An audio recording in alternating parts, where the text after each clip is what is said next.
It's now 8:30. Good Wednesday morning. Welcome to the WLBB Community Voice on News Talk 1330 FM 106.3. This morning we are on the News Talk 1330 WLBB Facebook page. My name is Colin Worthington. My guest this morning hails from the fine city of Gold, Villa Rica, up north, up Highway 61. He is the city manager. His name is Tom Barber, and kind enough to join us this morning to educate us on that TAD. You know, they put out a nice little press release. It was kind of, summarized, but unfortunately I think some people still don't, I guess maybe appreciate the significance of this and what it entails and how it could, how it will affect and be affected for the next 2 decades or so. Tom Barber, our guest. Good morning, sir. Good morning. Talk about the TAD, talk about some development, talk about liquor stores, and anything else that you at home would like to throw up there. You can put it up, your questions and comments up on the News Talk 1330 WLBB Facebook page, and we'll take a look at those during the programming. I guess, first of all, last night, City Council approved a zoning moratorium. And right. what's behind that, and how long will that last? It basically just means people can't come up for rezoning requests during that period? Right. So in the intergovernmental agreement with the school system, we agreed to create a new review committee to look at all incoming residential development on the 61 corridor and most of the multifamily proposed anywhere in the city. So in order to make that possible with our zoning ordinance, we're going to have to make some changes probably at our July council meeting. So we have a moratorium to give us time to do that so that we can sort of synchronize our ordinance with the agreement. Does that will that affect anything as far as purchases? I mean, will that deter anybody from buying land or buying property over the next 4 months or whatever you think? Well, I would think most people are if you're a developer, you're buying land that's not zoned the way you want it, and you're getting it under contract, but you're not closing on it till you have the zoning. So the answer is probably yes. If you're looking to purchase and rezone, you're going to wait until this is over and get it zoned first. Tom Barber is city manager for the city of Villa Rica, our guest on this morning's Community Voice. Let me read out the press release that you guys put together with the Carroll County School Board last week, I think it was, maybe 2 weeks ago. Carroll County Board of Education and Villa Rica City Council have each approved an intergovernmental agreement to govern Villa Rica's East Side Tax Allocation District, that's a TAD, and guide future development in the city. Voters in the city of Villa Rica agreed to give city council the right to assign tax allocation districts and to work on that. And it's a way to use income generated in that certain area in the tax district to pay for infrastructure for water and roads and things like that. All right. So as far as the approval with the Board of Education, we'll talk about why you guys need them on board. It was 2 years ago, or maybe it was last year with the Carroll County government, right? That and it just didn't work out. Is there any chance to revisit talks with them, and is it a big benefit to have them on as well as Carroll County School Board? Right. So I would say the answer to the first question is yes. There's always the opportunity for the city and the county to do something together on this. And the second part is, even though the school system is the most significant part of the revenue, their millage is, high, almost. It's close. Well, it's actually higher than the city and the county put together. So the school system millage mattered the most. But yeah, I mean, what the county could contribute would be really significant also. Do they? So will they? They'll still make money off of it. The county will take. Yes. They'll get the full whatever their millage property rate tax. is. Mm-hmm. Property tax on that. But I mean, and they're going to want. I think one of the talking points in your negotiation last year with the county was to build a fire department. All right. They want Villa Rica City to build that, and maybe even buy a fire truck. Was that what kind of you guys? Yeah. What we were talking about was actually an additional fire station in Villa Rica. So there's one now on Industrial, and it's going to be relocated to the old Georgia State Patrol site. But in the future, they need another one up on the northeast end of the really the town and the county both. And so we were going to participate with location, with the construction of the building, with purchase of equipment in that conversation last year. Okay. Tom Barber, our guest on this morning's Community Voice program, city manager for the city of Villa Rica.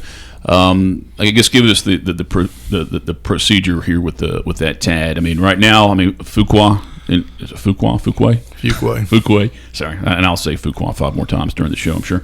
That is he already building over there? No, he is grading. Okay. Blasting rock. And as far as now, there's a bond taken out.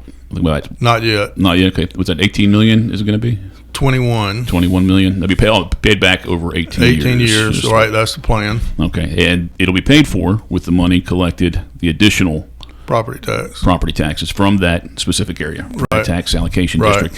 What can you tell us about what will be in that complex? So there's really what we consider nodes or development, 3 different development agreements in the TAD. So the first one's an apartment complex on Cleghorn. The second one is the Fuquay development, and his project will have commercial, an apartment complex, and a townhome development. Mm-hmm. And then the third node sits on south of Old Stone, below the hospital, and it will have apartment complex, townhomes, and houses. And are any of those age limited or? Yes. So the townhomes and the houses in the third node are age restricted. The apartments in that node will be geared toward 20-something-year-olds. So we're trying to minimize student impact on the schools with that. And then the first node, that original apartment complex, isn't age restricted, but it's income restricted. So it's a 4% tax credit deal, and it's geared toward more of a working class with a sort of a bottom and top income limit of maybe 60 or 80,000. So it's geared toward a couple that's teaching, police officers, firemen, kind of income. 2 people working, but that's still in Carroll County, right? All of that's in Carroll County. All of it is, okay, but it is across from Mirror Lake. Correct. That community. Mm-hmm. Yeah, Fuquay is directly across from the entrance to Mirror Lake at Shoreline. Okay. Now there are documents online that say what that grocery store, what the anchor store will be in that. Are you allowed to comment on that at this point? It's not official still, but they're talking about it. Yeah. So we're seeing plans come in now from specific national chain kind of restaurants and that kind of development, gas station,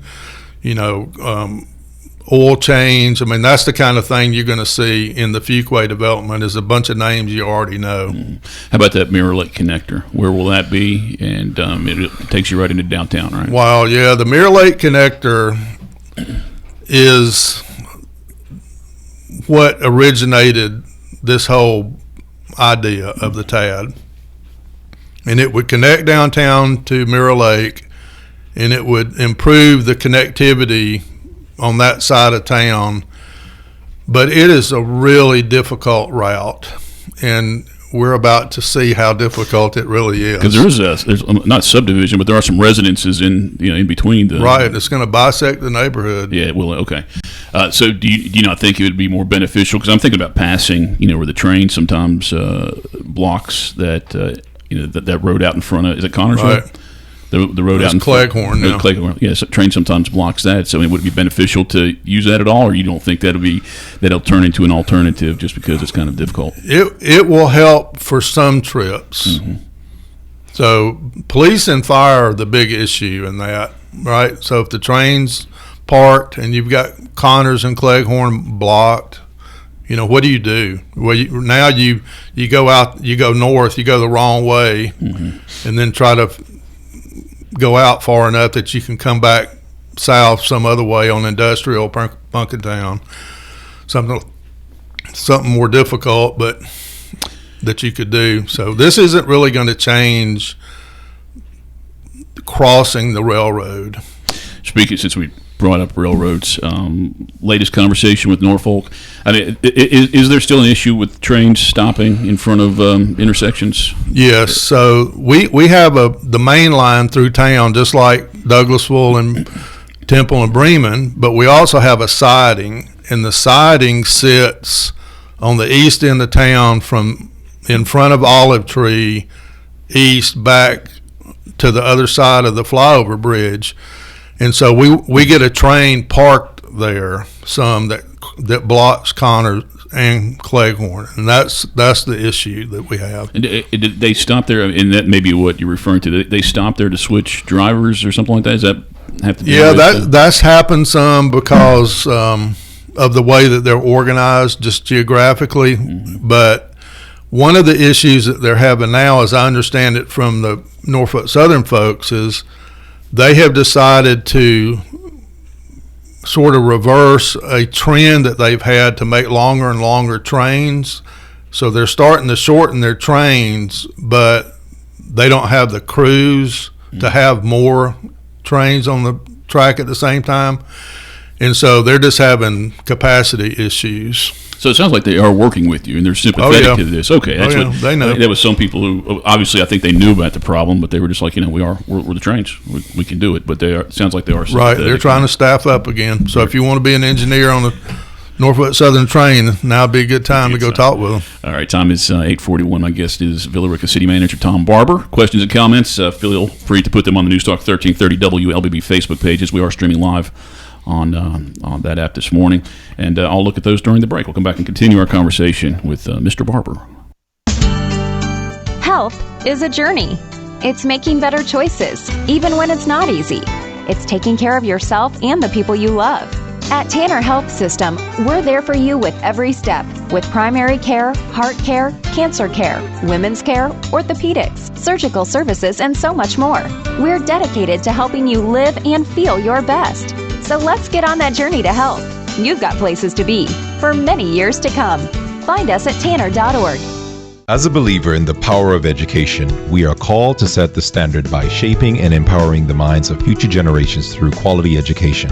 Oak Mountain Academy embraces this philosophy, which is why my children attend this prestigious school. I am elated to serve on the OMA Board of Trustees, where together we prepare students and remind them to trust and believe in the power to transform the world.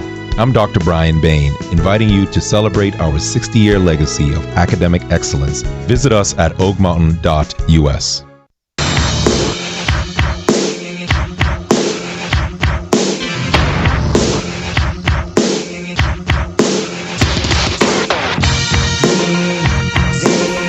8:43. Welcome back to the WLBB Community Voice, News Talk 1330 FM 106.3, streaming live online at newstalk1330.com. And this morning we're on the News Talk 1330 WLBB Facebook page. My guest this morning, Villa Rica City Manager Tom Barber. And again, my name is Colin Worthington. First segment, we talked about the Tax Allocation District recent agreement by the Carroll County School Board and Villa Rica City Council. Talked a little bit about a zoning moratorium that was officially put in place yesterday by City Council. I did a story yesterday after reviewing your Facebook page, which you wisely don't read. So anytime you want to talk about Tom Barber on the Villa Rica City Facebook page, he's not going to read it. But on the Facebook page, somebody had talked about the city liquor store permits. You guys had put it out there because I think you're saying, hey, we've got the opportunity for 2 more liquor stores to apply for a permit. And there's some restrictions on there. All the stores must be in freestanding buildings on a 1-acre lot with 200 feet of road frontage. Also, the building must have a minimum showroom of 6,000 square feet. Operators must keep an alcohol inventory of at least $750,000. And licenses will be limited to 1 per family or corporation, neither of which may have an interest in any other of another city liquor store. I believe one of the the gentleman who has filed for a permit, requested a permit. He does own a liquor store here in Carrollton, but that doesn't matter, right? Because it's a different city. Okay, so 2 out of the 4 that you guys are initially making available have been at least been applied for, right? And they've met those standards, so they're able to apply for the permit. But there were some people on the Facebook page, the Villa Rica City Facebook page. They were like, "Wow, that's those qualifications. That's a pretty high standards." And and considering, looking in the city of Villa Rica, their standards were a lot less lower, but that was like 2004, it was 20 years ago. But it does seem that all the stores in Carrollton are meeting the standards you guys set in the city of Villa Rica. So that, as a business person, I guess that wouldn't seem like it's that hard to meet those. But I mean, there were concerns from the public that nobody will be able to meet those standards. In setting those standards, what was the thinking of the city and maybe city council? Yeah, when we first began talking about, the concept, once the state had made it possible, more practical to have package stores, the question was how many. And we went back and forth with that and decided that 4 would be, a good number. And we split the city up geographically. And what we're looking for are experienced operators. So I think that the thinking more than anything was to get somebody in here that knew the business and that would run, a really well-performing, profitable operation. Yeah, and the size of the building, why does that matter? Well, got to meet the inventory. The size and the inventory, Yeah, and I think there's an effort there because you don't want these to look, shabby and be hangouts for a certain group of people. And now the 2 that have already requested their permits, have they been granted those permits, or that has to go before city council? They're in the process. So that the physical part of it, the land, the building, I mean that's a time consuming component because nobody already had the building. Mm-hmm. Okay, so they have to build it. They either have to build it or they have to renovate something that that's being used for another purpose. So, and as far as freestanding, why is that important? Not to have it like connected in the Publix right. So you just don't put it into a strip somewhere. Yeah, but what's wrong with that? Putting it into a strip? Well, again, it's just the way that it's going to fit into the community. Right. We want it to be an attractive facility that's dedicated to this operation. And that way we can hold the operator accountable for everything about how it looks. And that to me is a big issue longer term, maybe more so than in the short run, because in the short run it'll be new, so it's going to look nice. But in the long run, we want it to look nice always. So I think in Florida they have their state operated liquor stores, but yeah, they have little tiny ones all in like Publix or something like that.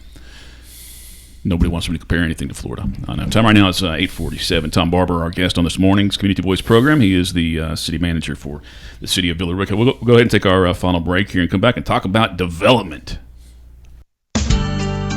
Health is a journey. It's making better choices, even when it's not easy. It's taking care of yourself and the people you love. At Tanner Health System, we're there for you with every step, with primary care, heart care, cancer care, women's care, orthopedics, surgical services, and so much more. We're dedicated to helping you live and feel your best. So let's get on that journey to health. You've got places to be for many years to come. Find us at tanner.org. I'm Michael Flynn, Oak Mountain Academy class of 1978. Katie Flynn, class of 2010. Justin Flynn, class of 2014. Logan Flynn, class of 2019. And I'm Marnie Flynn, current teacher at OMA. My uncle Richard Orm Flynn, a founding father of Oak Mountain Academy, had a vision to see students become confident leaders who hold a faith-based value system in an academically rigorous environment. We are proud to celebrate 60 years of fulfilling my uncle's vision. Our family invites you to visit the campus or oakmountain.us today.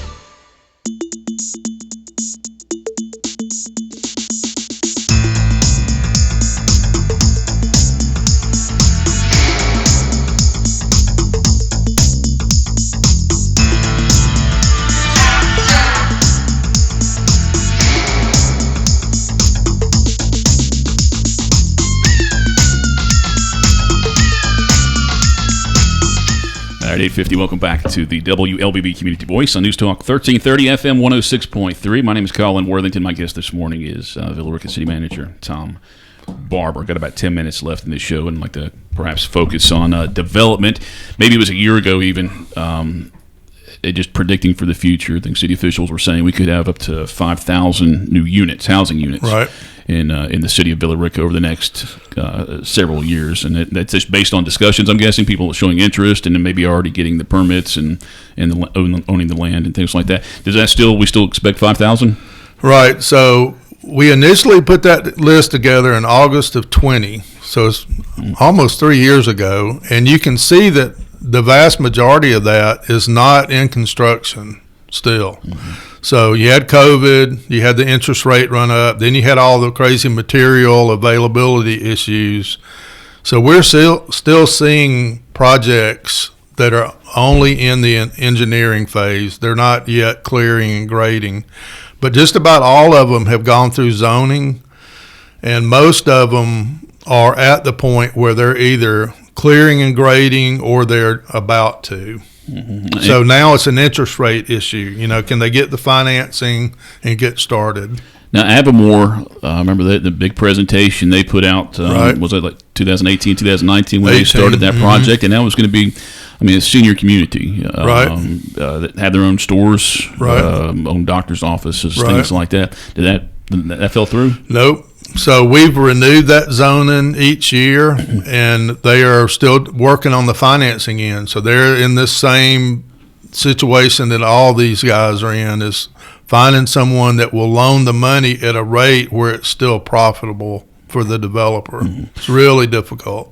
And senior community, we're seeing a lot of those pop up here recently. Right. 113, there's one there I think came in within the last 2 years, and there's just a lot of talk in the city of Rica as far as senior communities. Are we seeing our older population coming west? Is it, or will that attract an older population? Right. Well, we're looking at several 55 and up communities, which we think would be good for us because some of these will be either rentals or almost like a townhome kind of apartment complex where there's one owner. They maintain everything. The roads are private. The water and sewer system are maintained by the developer owner, right? It's because people just don't want, they're my age and they don't want to come home and cut grass and, clean gutters and do all that stuff that you do when you have a house. So we think there's a significant demand for that. I think the city of Carrollton did a study, or had somebody do a study, that showed that. And as far as like this upcoming generation, 20-year-olds, they don't want to buy the house or can't buy the house. So is there a drawback to that? I guess you made the point that they do maintain the property, that the developer will have to maintain the property and things. So it's, I guess it's not that bad. If somebody's going to take care of it. That's the concern with rental properties. You just don't take as much care of it. We're really working on it both ends. You got the 55 and up age group, and then you've got the 20-year-olds who we're also interested in, because in Carroll County, there's not a lot of places that you can go live out of high school or out of college that are practical, right? You're either living with your parents or you're moving out somewhere out of the county. So we're looking at developers that will help us with that too. I've been here at this station for close to 15 years, and when I moved to the community, the discussions about the North bypass, those were already probably 2 decades old. Right. And finally, I guess within the last 3 years, we've allegedly definite as far as that project's going to happen. Right. Can you update us on that? Right. So they started clearing trees and grading in October of last year with a 3-year schedule. So we're looking at a late 2025 completion date, and that could also significantly impact the way that we travel in Villa Rica, just like Mirror Lake Connector. So we'll try to take some of those tractor trailers out of downtown and put them out there on the bypass and have them take a different route. Should be great for us. 2025. Will there be allowed? Will there be zoning available for businesses on that bypass at all? That is a great question, and in fact, we had a meeting last night about our comprehensive land use plan and what we want to see out there. And there are no plans for how that's going to develop or even be zoned. But there's only 4 property owners on the bypass, so we've got to have some kind of meeting of the minds with the 4 of us. So Ingalls owns part of it, the city owns part of it, and then an individual, and then the nursing home, Guardian Angel. So right now there's no plan, but we would love to get some feedback from people because it could be industrial, it could be commercial, it could be residential, it could be mixed use. Right now there's no plan. Well, I guess initially when it's built, there won't be any lights out there either, right? On the bypass, would there not be any reason? I mean, no reason to stop, or I mean, are there right? No lights. Okay, so but then eventually, if you start building stuff out there, right? Yeah, just roundabouts on each end. Okay, time right now is 8:55. Got about 4 minutes left in the program. Wrapping up our conversation here with Villa Rica City Manager Tom Barber. Talked with Carrollton City Council, and I mentioned this to you about they're looking into bringing in electric car chargers and put them on strategic places in downtown. Has there been any interest from the community to have those in the city at all? I have not gotten any feedback from anyone that had an electric vehicle about that, but we're having that conversation with Georgia Power now, trying to get ahead of it, especially as things are being built new. And especially the new places that are closer to the interstate, because that's really how I think that model is intended to work right now, is putting the EVs, within a block or two of an interstate interchange so that people can just hop off and charge and maybe eat while they're doing it, get back on and go. So that's what we're looking at. Are there incentives for cities, for municipalities to do that, financial incentives? Well, there's some grant money through Georgia Power to help with the infrastructure, but the operational part, I think, is that I'm not sure about that. Okay. Got about 2 more minutes left here with Tom Barber, City Manager for the City of Villa Rica. Road design continues right now for Punkintown Road. Yeah, Punkintown's tough. So we were talking about Fuquay earlier, and one of the things that we think they're going to do to facilitate the townhome part of their development is they're going to bring some dirt in from the North Bypass job on Punkintown. So we've got to wait until that gets done, because that's going to beat that road up even more, right? A bunch of dump trucks.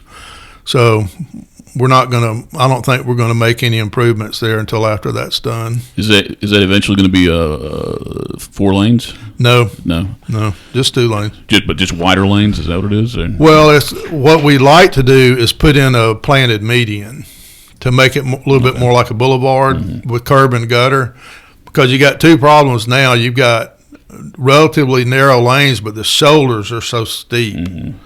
So we need to improve both of those. All right. How long have you been a city manager? I have been here in July will be 6 years. And I did joke with you. It's like they don't stick around a lot, for whatever reason, not just in Villa Rica, but anywhere. Right. I mean, right. Like Carrollton had Grizzard for about 10 years, and probably Casey Coleman before that for about 65 years. But in most municipalities, they don't stick around too long. 2 years from now, 3 years from now, what do you see Villa Rica looking like? I think that in 3 years we could be significantly different if the TAD area develops and the bypass is built and we start developing out there. The 61 corridor, I think, is going to develop. We'll be a denser, more heavily populated city at that point. All right, Tom Barber, thanks for coming down this morning. Tom Barber does not drink coffee either. But again, thanks for being on the program. Thank you for watching and listening to this morning's Community Voice program. I guess if you watch this later on, I'd encourage you to post some stuff to the News Talk 1330 Facebook page, and perhaps we can follow up on that with Tom or the city of Villa Rica. Time right now is 8:59. Got your national news at the top of the hour. Local news will be on at 9:30 this morning. Glenn Beck program is on the way. So enjoy the rest of your Wednesday.